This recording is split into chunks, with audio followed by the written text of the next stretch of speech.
Makeup అయితే చాలా చాలా చాలా బాగుంది. ఇది నా డ్రీమ్ అసలు నీతో మేకప్ చేయించుకోవడం.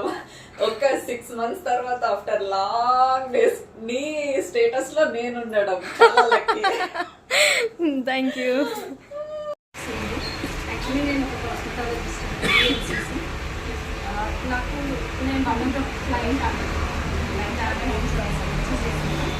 నుంచి పరిచయం లైక్ 3 years నుంచి. But she's really very good person కదక్క. వెన్నెల వల్ల మనకు ఒక రెస్పెక్ట్ దొరికింది, ఒక లైఫ్ దొరికింది, ఒక జాబ్ దొరికింది.